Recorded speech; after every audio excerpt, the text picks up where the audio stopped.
The next session is on succession planning, the why, the how, and the what.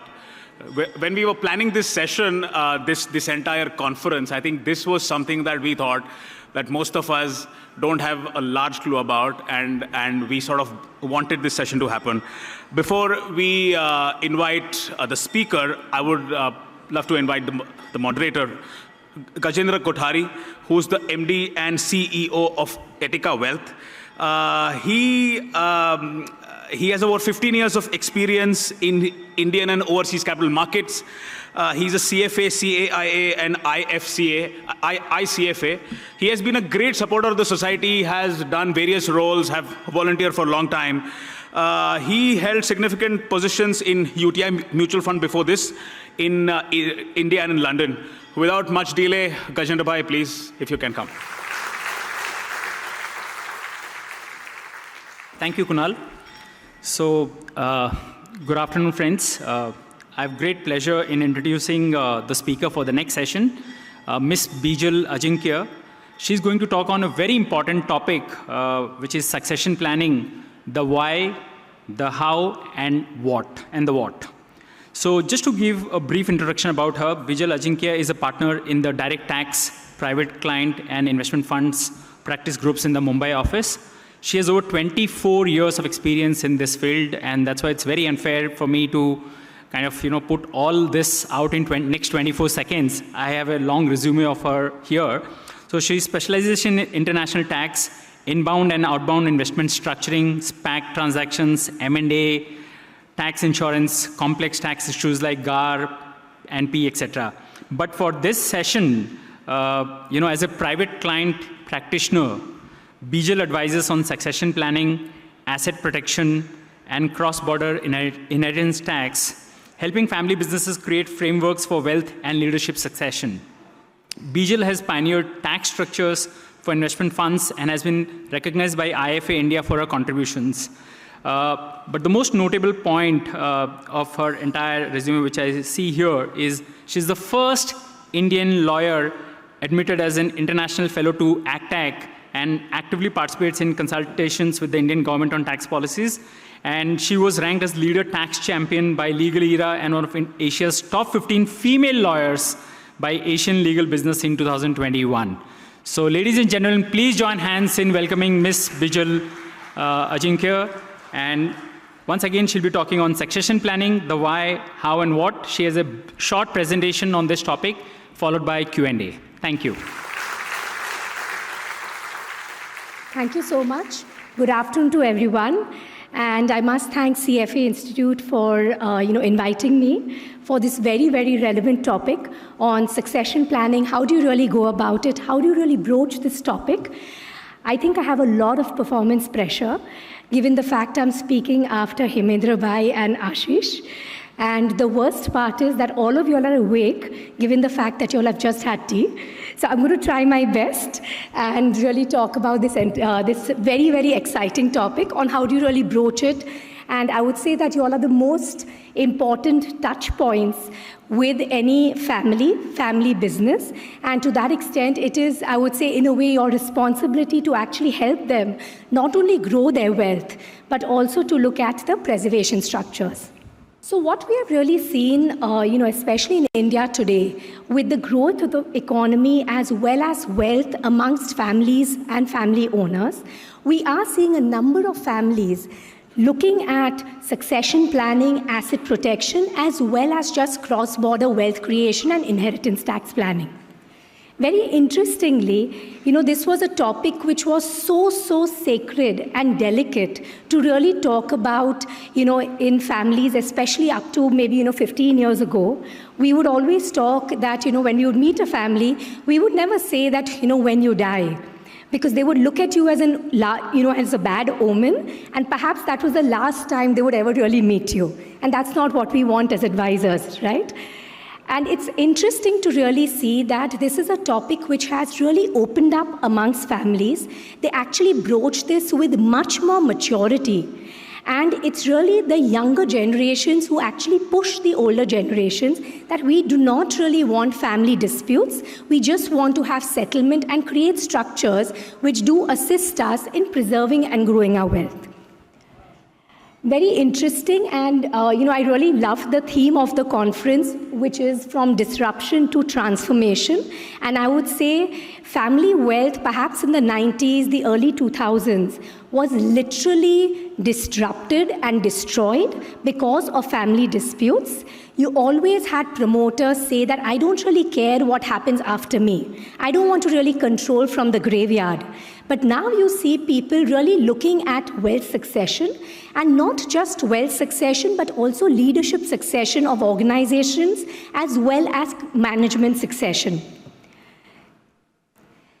Now, let us see what has really changed. What are the current trends when we are looking at this particular topic? One would definitely be just the focus on awareness and foresight, wherein families have realized that there is so much of wealth destroyed, looking at their families, as well as their own friends, having, being in the third and fourth generation, most difficult time to actually preserve the wealth, given the fact that you have cousins really coming into the wealth ownership as well as the business in itself. You do see that a lot of families now want to consider structures which do have values of the family, which can be passed on to the next generation, so that they do understand and appreciate why they have really acted in a particular manner. Second, ring fencing of assets. And this is a very important point to really note, especially for businesses. And very interestingly, it's only in India wherein we have a concept of personal guarantees. If a company where you are a promoter takes a loan, to that extent, the promoter or shareholder has to stand as a personal guarantor. Now, interestingly so, till the year 2015, till the time we had the new insolvency law, honestly, a personal guarantee was actually signed by promoters without the banks actually asking them for the details of assets. We did a lot of planning. We are lawyers. We love creating structures. We love doing all of that, right? We created those structures very easy that, okay, I know this company is going into default. How do I ensure that my personal guarantee is not invoked? Extremely easy, because the banks anyways did not know what assets you had. In fact, when you gave the personal guarantee, they did not even know whether the person has assets per se. So what are you really taking the PG for? However, now, especially because of the dicta of the Reserve Bank of India, wherein they have very clearly instructed banks that you will not really let any loan be converted into a bad loan, you will ensure a complete recovery. You are seeing banks being extremely aggressive in enforcing personal guarantees. Not easy, even under the new insolvency code. You may be having a buyer of your business, but that does not absolve a promoter from the PG obligations. So though the loan for the business may actually die off because there's somebody, there's a reorganization of the business through a scheme arrangement. But interestingly, the guarantee which a promoter has essentially given actually sticks on to that person, even if his company has actually revived. A lot of planning can be essentially done vis-a-vis personal guarantees. A lot of planning, I would say, can be done prior to a liquidity event. When you have a liquidity event of a business, at that stage, you would give indemnities, reps, warranties, etc. And you do want to ensure that your personal wealth, as well as whatever you have created outside of that business, is totally preserved and conserved.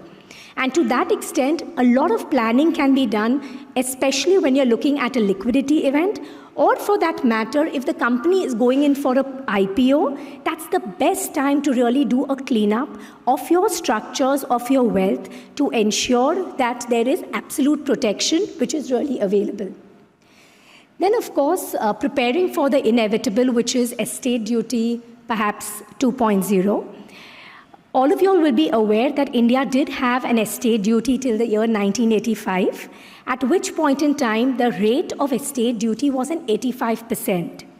What was our exemption limit? 10 lakhs. There is a constant talk, and we all heard, the political banter just pre-elections as to whether it will be reintroduced or not. Definitely, we were not expecting it in this budget, given the fact, the bold statement which our Prime Minister made that, this is not something which we should ever do. However, from what we know is that this is something which has been on the minds of the government as well as of families, which is where there is a talk that it may be reintroduced. Generally, India does look at what the UK does for tax matters. If we look at the UK, they call it the inheritance tax there. In the UK, the exemption limit for inheritance tax is at £325,000, which is just about 3.2 crores. So you can imagine if it comes into India, India being a developing country, UK being a developed country, our exemption limits will be way lower. And to that extent, it's important that when things are clear, there is no tax, at this point in time, those structures can be created which may perhaps preserve the wealth of the family and not really get them into the estate duty net. If an estate duty comes in, if we look at what other countries have done, more likely than not, the rate of tax will be the same rate of tax applicable to individuals. So to that extent, creating those structures become extremely important. What is triggered by estate duty is any asset which is held by an individual at the point in time of demise. So to that extent, certain amount of planning could be done. Also important to note that especially families today are more often than not cross-border. And when we say cross-border, either you have family members living outside India or having residency or citizenships of foreign countries, or for that matter, they having assets outside of the country. And to that extent, even if at all India does not come up with an estate duty, you may be dealing with an estate duty in a foreign country, which is where planning vis-a-vis the applicability of Indian or foreign estate duty does become an important criteria. Maintenance of family, and this is something which is very close to my heart, something which I feel is very important, and I do see a lot of families really plan vis-a-vis maintenance. And when you're looking at maintenance here, it's more to ensure that the family is totally taken care of. God forbid something happens to the person who has been creating the wealth as well as managing the wealth. Now you see a lot of families, especially where there are special children or a special family member, they are looking at structures, and I would say this is more because now we have the nuclear family. Previously in, perhaps, 10 or 15 years ago, you did have the concept of joint family, wherein you had the uncle, aunts, grandparents all living within one roof. Now, with the growth of the nuclear family, what worries a parent most is who is going to look after this special family member of mine. And to that extent, extremely important to not only consider wealth preservation structures, but also to consider having those soulmates created for that particular individual, so that particular person is able to drive their life going forward. In fact, this reminds me of one of our clients, a very, very large industrialist and, industrial family, I would say, which is, in business for the last 5 generations or so. And the only thing which really bothers them, they are sitting today on 10,000 crore worth of wealth. The thing which really worries them the most is the fact that they have a young daughter who's unmarried, who's suffering from some mental illness. And they do not know who is going to look after this particular girl after they pass away.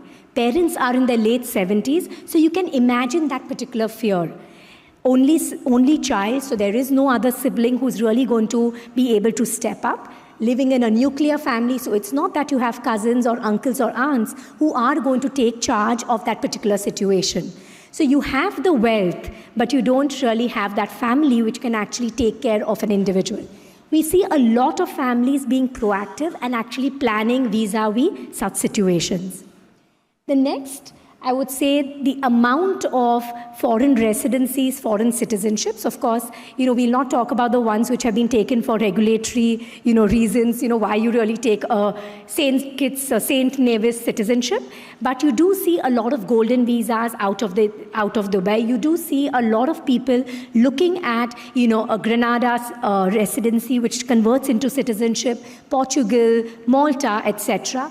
And to that extent, there is a lot of planning which needs to be done prior to really looking at these citizenships. I do becomes I don't, very common in Christian weddings. And interesting to see that, in India, a country where the institution of marriage was so solemn and to that extent so well preserved, families now are absolutely open to talk about situations where family members may not be in a good relationship with their respective spouses. You do see a number of situations where families actually want to create, prenup trusts. They want to create assets which preserve the wealth of the family in an unfortunate event that there is a separation or there is a divorce.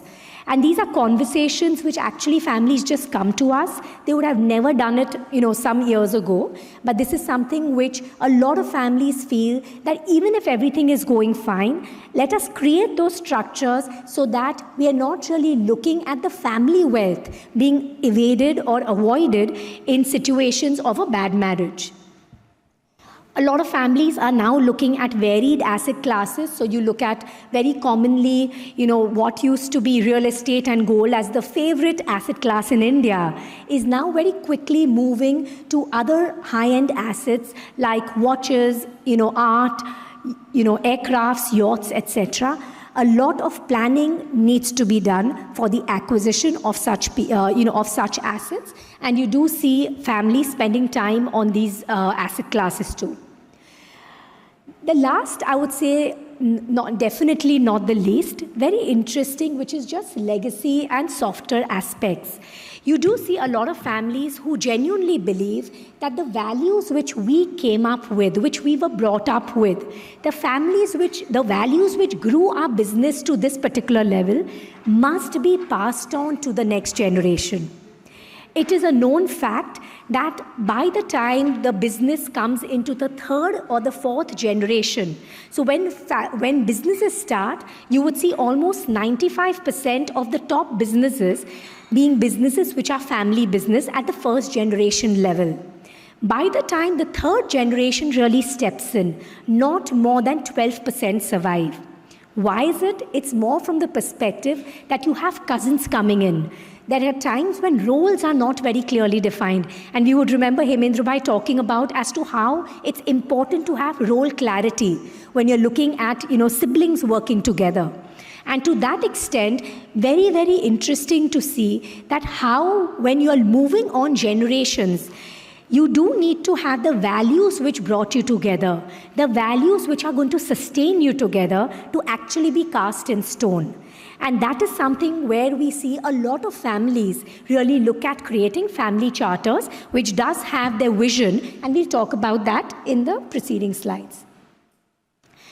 So what are we really looking at when we're looking at this entire topic? It's a gamut of things. So one is, of course, you're talking about wealth. The second most important, as I would see it, is looking at leadership succession and management succession. And you do see a lot of businesses now professionalizing themselves so that the CEO role is generally gone to a person who's professionally most suited for that, doesn't necessarily need to go to a family member. We know the Asian Paints, the entire story, looking at a company which has a 25% growth for the last 60 years. It doesn't just happen, it is planned. And to that extent, when you look at their family itself, it's all in the public domain, do read about it as to how they have totally separated ownership of business, management of business, and leadership of business. And to that extent, when you are able to look at it in this particular manner, you are looking at different people focusing on what their core strengths really are. So a lot of thought now amongst families to consider leadership succession. Interestingly, we've also seen cases where, so we are, advising a family wherein the father is running a business, a listed company, doing extremely well. They're trying to find buyers to buy out his promoter stake for the simple reason that their son or their daughter is not interested in this business. They want to look at something which is more new age. The biggest concern which this particular promoter has is that after me, the value of the business is going to diminish. How do I ensure that the CEO, my C-suite employees, continue to be motivated? We are looking at special structures being created to ensure that that CEO really walks the talk for the family, even post the main patriarch or matriarch not being around. So, creating structures to incentivize the C-suite, employees also becomes extremely important. The next, HUF and ancestral property. I mean, you have, HUFs, which was considered a tax planning tool, has now become the biggest fallacy in planning. So you're seeing a lot of unwinding of HUFs, not only from the perspective that in an HUF you can pass on property to just about anyone, like in your will you can write your HUF interest to anyone, but also from the perspective that the HUF interest is your own interest which can get caught into an asset protection claim or for that matter an inheritance tax claim. So to that extent, HUFs as well as ancestral property is again another area of planning which is very, very important to consider. Then of course, art, jewelry, antiquities, you need to plan for that. Children and guardianship, very interesting, wherein you are concerned about young children. More often than not, you will be as a couple flying out together. And in an unfortunate event where both parents pass, leaving extremely young children, what is most important, there is wealth, but the more important part is to bring up the children and the guardianship. These are factors which can be provided in the will of a particular person as to guardianship, not only with respect to the property, but also with respect to personal care and as to the person in itself. So that's another area which is very, very important. Control of charitable trusts and foundations. A lot of business families create structures. There's a big impetus and focus amongst business families on really having wealth, given out for social impact investing or for just doing something which is on, close to their heart. What they are most concerned about, as we have seen, is till the time the family is interested and they do have someone in the family who really loves this side of, I would call it a business, they are very, very comforted. However, in situations where they do not have someone in the family, very important to have trustees or to have board members who are passionate about giving, and to that extent, how do you really pass on the control of the foundation to such a person? Your home houses, very, very interesting. Most situations you have seen, the residential premise of the promoter is actually sitting in his company itself. If you're trying to get in private equity, if you're trying to go in for a listing, absolutely impossible to get because nobody is paying for the house, which is not really adding value. Important to consider structures wherein the real estate is actually carved out from the operating company business in itself. Last but not the least is just preserving family values and traditions in itself. This is interesting not because you're not going to let that man, the wife is not letting the man go to the grave without his estate plan, but important to note that biologically, women are considered to live 4 years longer than a man counterpart. In India, more often than not, especially the wives are not often told about what is the family wealth, what is the family investment, for whatever reason, right? We're not going to get into whether it's right or wrong. In such situations, extremely important, if you do want to preserve the business and preserve the family, protect the female members of the family. And that is something which we are seeing a lot of literacy going on, wherein not necessarily are you telling her that, okay, this is what we have. Maybe that's not what is done in the family tradition. but at least create those structures where she does know that she has been totally taken care of. We are interestingly, currently advising a family which is based out of Delhi. And the person who was running the business, he passed away in COVID at a very young age of 40, leaving behind his wife and his 2 children, both minors. The husband was running and was a part of the family business. His parents had started it, 2 sons, elder son, younger son. The biggest destroyer of this business has been the fact that there is no clarity. And it's interesting to see that this widow and the children, right, are most concerned as to whether are we relevant in this particular family anymore. It's a business family. We have not integrated into the family yet. I don't know whether I have my meal the next day. I don't know whether my in-laws and my husband's side of the family is going to allow me to stay in this particular home. And this entire part has actually led to destruction of the business value in itself. This particular family started its exercise around 14 years ago.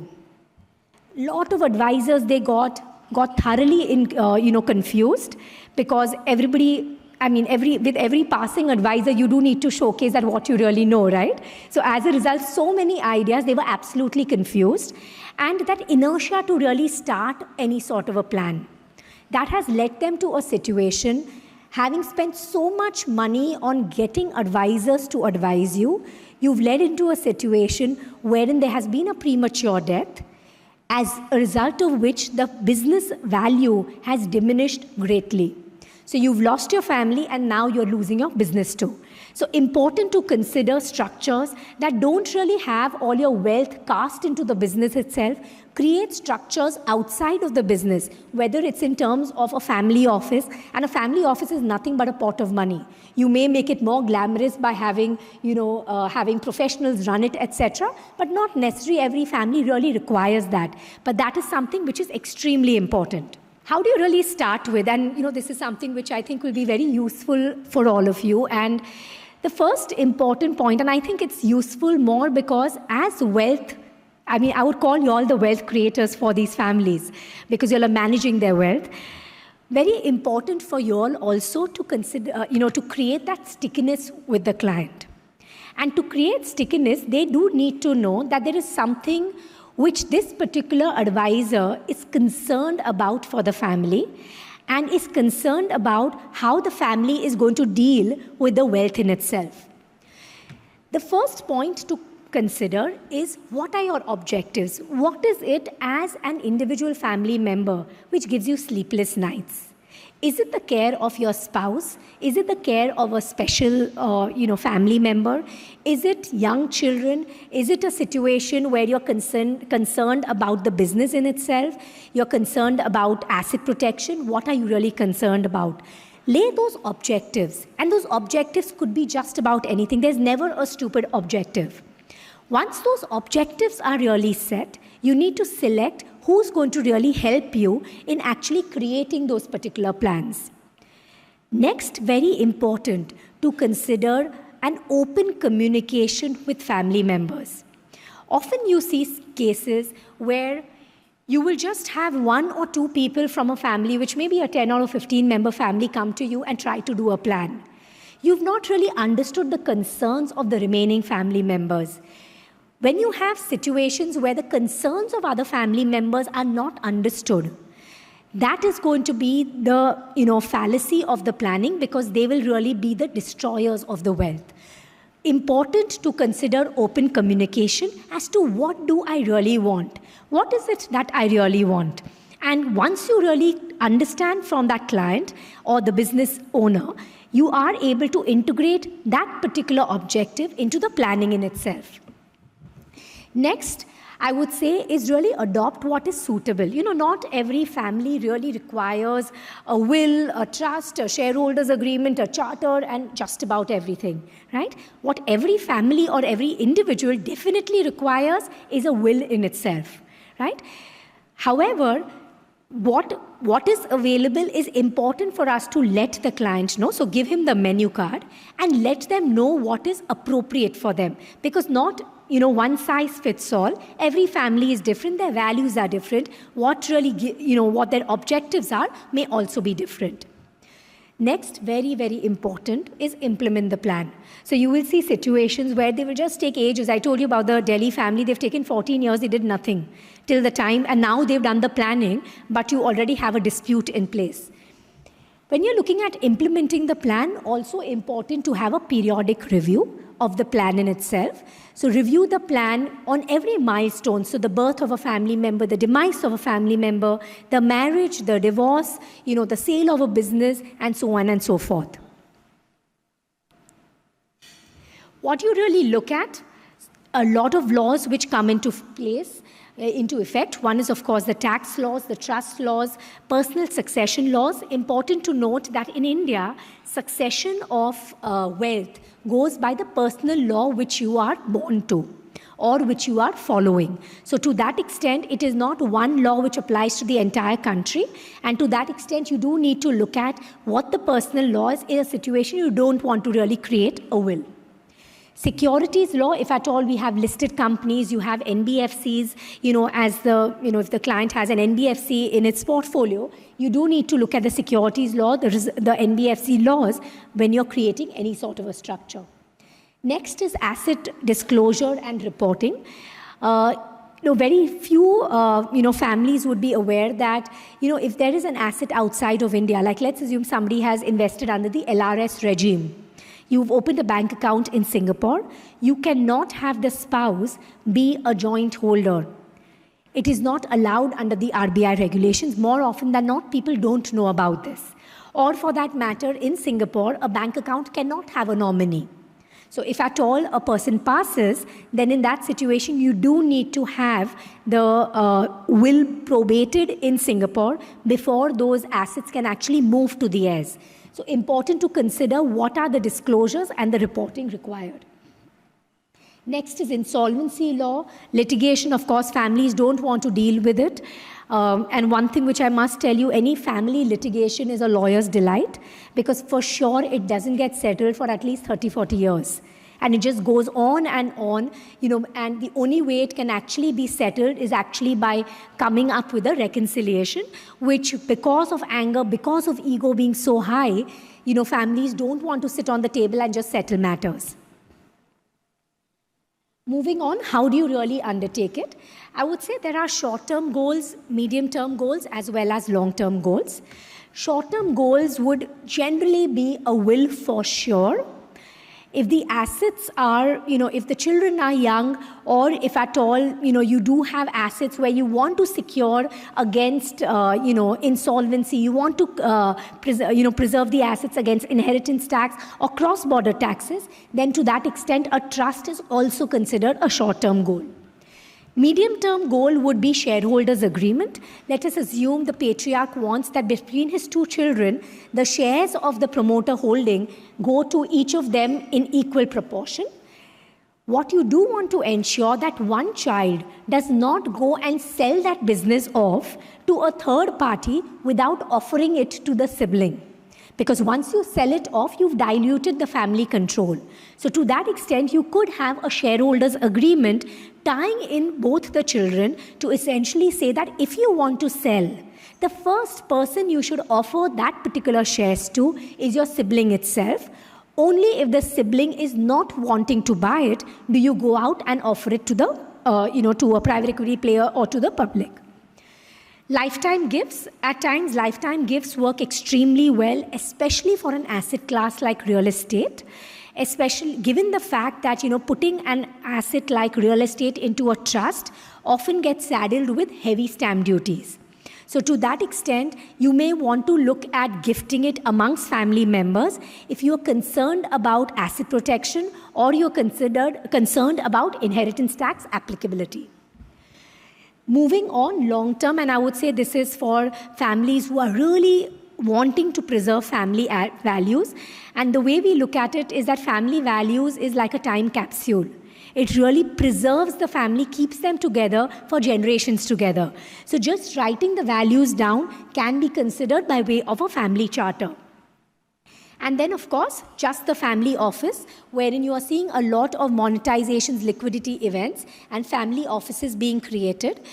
And to that extent, creating those family offices from a long-term perspective may be good, especially in situations where rather than having dividends flow out to different family members, you create it in a family office structure so that there is a common pool of making investments. You are getting exposure to a larger asset class, as well as maintenance needs of family members, etc. all can be taken care of. Wills. So as I mentioned, this is a short-term goal, absolute must-have. And may I ask a question as to how many of you all have created a will? Okay. So I don't even think it's like 10% of the audience. And I would feel this is one of the most responsible steps which you can take. Does not really require much. No stamp paper, no legal paper. You essentially just require 2 witnesses. You need to sign the will, and you need to obviously write what do you really want. Important to note that succession in the absence of a will go by a personal law. So to that extent, if we are looking at, say, a male Hindu passing without a will, his assets would go to his mother, if she's alive, to the spouse, as well as the children, all in equal proportion.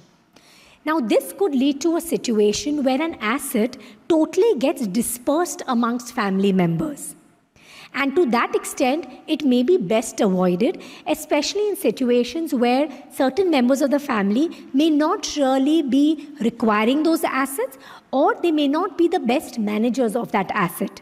Again, you do not want real estate, especially in certain families. Let's assume you have 3 or 4, you have 3 or 4 real estate properties and you have 2 children. Instead of passing on that particular real estate, each of them equally between the children, you may want to consider having a full real estate go to one child, another one to another, etc.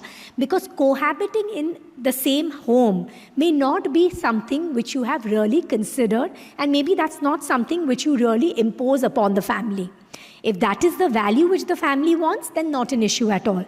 But in other situations, important to consider, having the assets listed and decide whom you really want to have them inherited to. Next, you do need to look at the advantages of a will. One is personal laws you're not subjected to. So you can write whatever you want in the will. If at all there is a particular person you do not want to give, let's assume you have disowned a particular family member who otherwise would be inheriting under the succession laws, do write the reason in your will. It actually helps in, before the courts when they're trying to see what was the intention. From all the legal documents that we would draft, I would say the will is the most difficult document to draft. And I would say difficult, not because it's a lengthy document, not for any other reason, but for the simple reason that the person who wrote the will is not in existence to say why he wrote it, what was the intention. So you're not able to clarify why you are saying what you are saying. So do ensure that it's very, very clearly drafted. Also important to note that you can only will away an asset which you own. So as an example, if I'm a nominee to a bank account, I can't will away that bank account balance because a nominee is not an owner. Today, if I'm a joint owner to a bank account, I can only will away 50% of that particular bank account. The balance 50% belongs to that particular joint owner. Important to see situations of joint ownership, nominee, as well as situations where you have created, in demat accounts or a nomination in a society for real estate. You must consider that a nominee and a nomination in a society is not the owner. They're only the trustees to that particular asset, and their duty is to pass it on to whoever are the heirs under the will or under the succession law itself. This is something which is the most confused by many, and important to consider as to who are the nominees, who are the heirs supposed to be. To the extent we can actually have the nominee and the wealth owner, on transmission be the same person, it is always most useful. As I mentioned, there is a lot of flexibility in writing a will. If there are young heirs, you may want to appoint a guardian. As I mentioned, the guardian to the property may be different from the guardian to a person. So as an example, you may believe that, after me, I want the child to live with so-and-so person. But this person, though my child is most comfortable with this particular person, however, that person does not have, financial literacy, is not the best to manage wealth. You may want to give the wealth management or the guardianship to property to someone else. So you can actually separate that when you're looking at a will. The execution, you have to sign it in the presence of 2 witnesses. Registration of a will is not a necessary thing. And to that extent, just because I registered one will, we do not need to register a future will which may be written. However, as a good practice, it's always better to register all wills, if at all you're registering one of them. Now, when is registration something which may be good to do? It may be good to do in a situation where you believe that the family is totally at loggerheads. They are surely going to go into dispute as to whether I signed this document. What is registration doing? It is not saying that this is an absolute valid will. That's not registration. Registration is essentially saying the registrar is basically confirming that yes, it was this person who signed the will. A will can be contested only on 3 grounds. One is to say this is not the will of this person at all, wherein registration can help. Second reason why a will can be contested is to say this person signed this will under duress. By forcing that person, this is not their intention. The third could essentially be a situation wherein a person can prove that this person is not mentally capable. Right? Now, either of these situations, if you will realize that other than the person who signed the will, the other 2 situations of duress, or for that matter to prove mental incapacity, are extremely difficult to prove.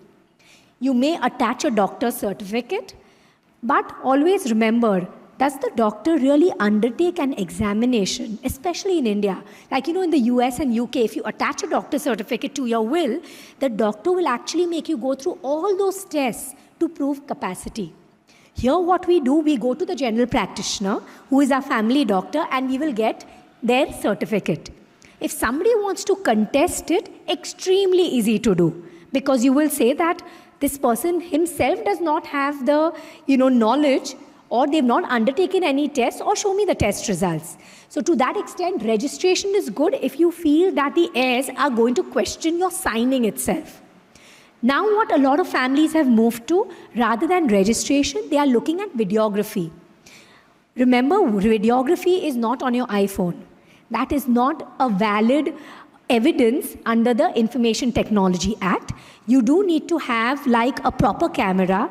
You need a digital certificate given by the videographer to say, and that certificate along, it has the entire camera make, etc., which is in the certificate of authenticity.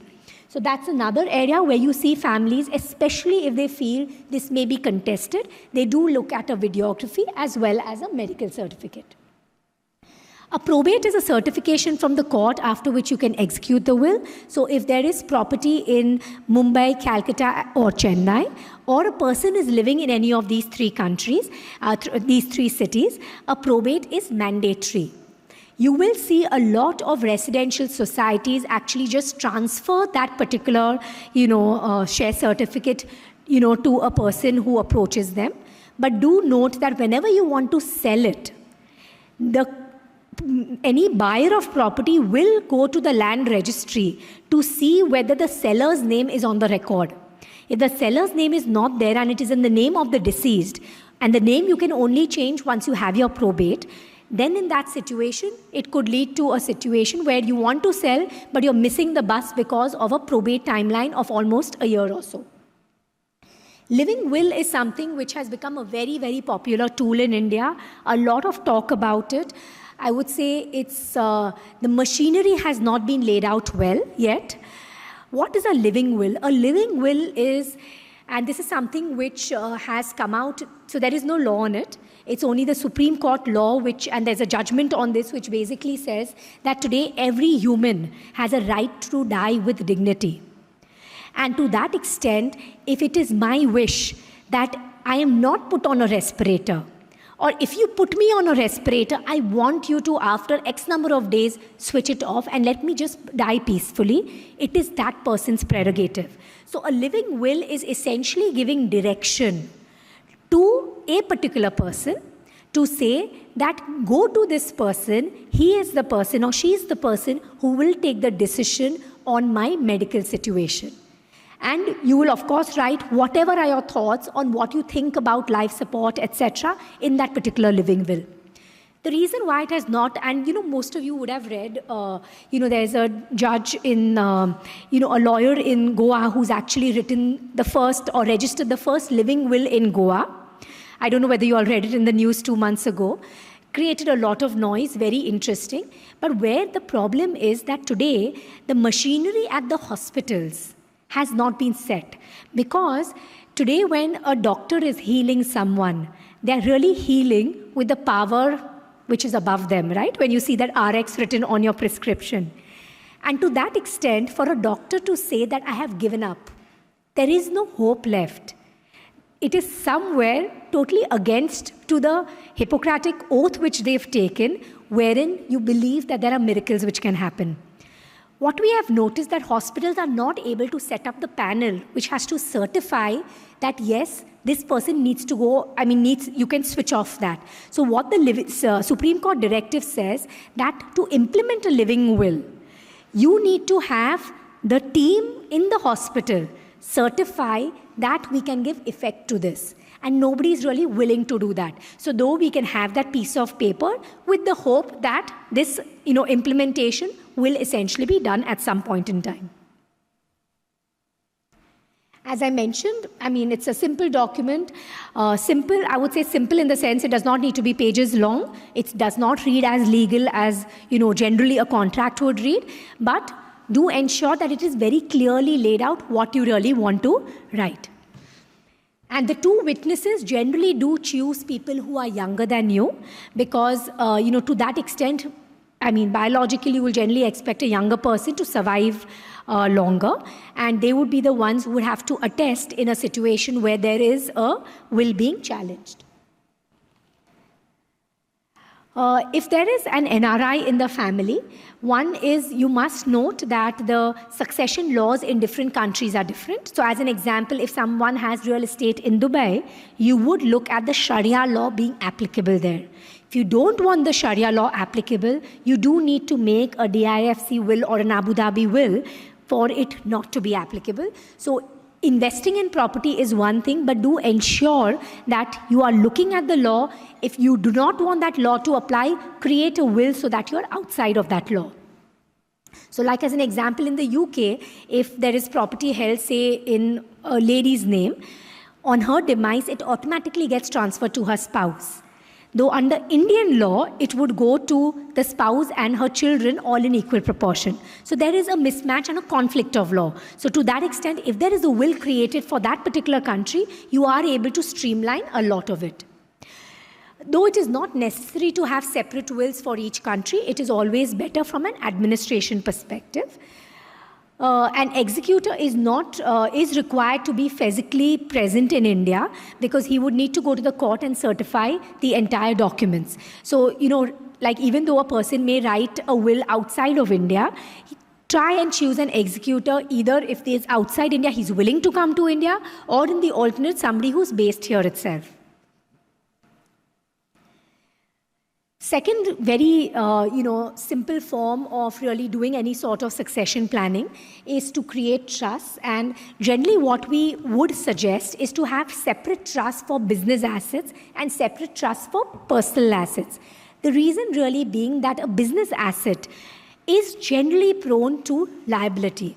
Liability could be because of a personal guarantee you've given, because of a fire in the factory, because of a director really having a director just coming up with a liability in itself on management or etc. So to that extent, you could consider having separate trusts for business and separate trusts for personal assets. Also, always good to have a separate trust vis-a-vis different family members. So if at all there are children, always good to have trust for each of the child and their respective families, so that there is no conflict between the children on the usage of that assets. So it's never a great idea for you to have, an asset being co-owned, that same asset being co-owned by, children together, because you're looking at a long-term succession planning. So, what are the benefits of a trust? It's a smooth transition during lifetime. So there would not be inheritance tax. If there is an asset protection issue, it's not something which will trigger if there are assets already parked in a trust. It can create strong governance mechanisms. So as an example, let's assume a trust has been created with young children. You could write that the child can become a trustee only on attaining the age of, say, 25 or 30. On the other hand, if you're not having a trust and the assets are going from parent to the child directly, if there is a young death, the child will inherit the asset as a minor, and at the age of 18, he will be like a rich person. You may not want that much wealth in the hands of a young adult at that stage, which is where a trust really helps. There is a great flexibility to make distributions. You are able to retain control by having some sort of cross-trust created. You are in a position to really mitigate disputes because you're not leaving it to a will. You have created these structures already. I would say a family charter, as I mentioned, this is something which has become very popular in India amongst families. And I would say it's not necessary that it is only a family which has, upwards of 500 crores, or there is no monetary benchmark, or there is no such situation as to how many generations it is in. If a family believes that I do want to preserve certain values, they would look at situations of creating a family charter which has the vision, the values. It would also have documents to essentially say that, how do you really look at the assets being transmission to. These are just the roles and responsibilities. I'm conscious that we are running out of time. And of course, I don't know whether you all can see if I can, share the presentation with you all if you all can, but it's, it's very straightforward. It's essentially, situations where you have joint owners in business. It's giving the right of first refusal to the other owner before, offering it to the public. Yeah, that's it. Thank you so much.